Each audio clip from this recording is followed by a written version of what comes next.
ஸ்கந்தனருள் ஸ்கந்தனருள் ஆன்மீக அன்பர்களுக்கு வணக்கம். உங்க எல்லாருக்கும் அக்ஷதனா என்னன்னு தெரியுமா? அக்ஷதனா தெரியும்னாலும் அதோட தெய்வீக பலன் என்னன்னு உங்களுக்கு தெரியுமா? நம்ம கல்யாணத்துலலாம் எதுக்கு அட்சதை போடுறோம்? அதுக்கான காரணம் எல்லாமே நான் இந்த பதிவுல சொல்றேன், கேட்டுக்கோங்க. நம்ம எல்லாரும் நம்ம வீட்ல ஒரு கல்யாணமோ இல்லனா ஒரு சுப நிகழ்ச்சியோ நடக்கும்போது அரிசியில மஞ்சளை கலந்து அட்சதை தயாரிச்சு அத ஆசீர்வாதம் பண்றதுக்காக தூவுவோம். அது மட்டும் இல்லாம யாகம், ஹோமம் இதுலெல்லாம் அட்சதை ரொம்ப முக்கியமான பொருளா இருக்கு. அட்சதைக்கு நம்ம அரிசியை பயன்படுத்துறதுக்கு நிறைய காரணம் இருக்கு.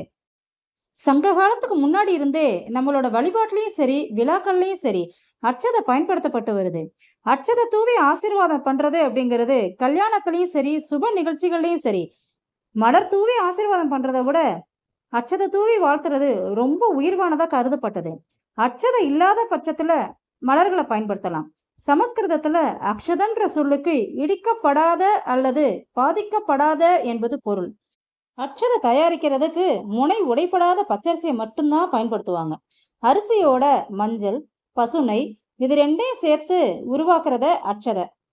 வெள்ளை அரிசியில மஞ்சளும் நெய்யும் சேர்க்கும் போது அதுல தேவதைகளோட அம்சம் நிறைஞ்சு காணப்படுங்கிறது நம்மளோட நம்பிக்கை.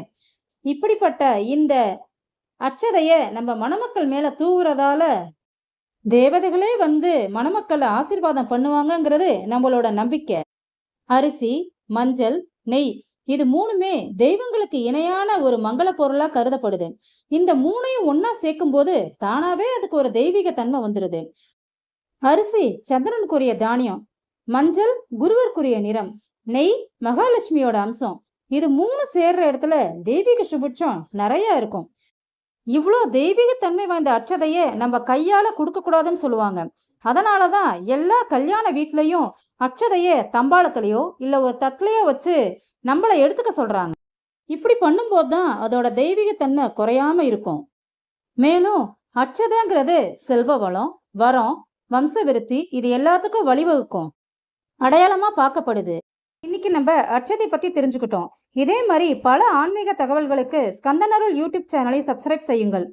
நன்றி. வெற்றிவேல் முருகனுக்கு அரோகரா.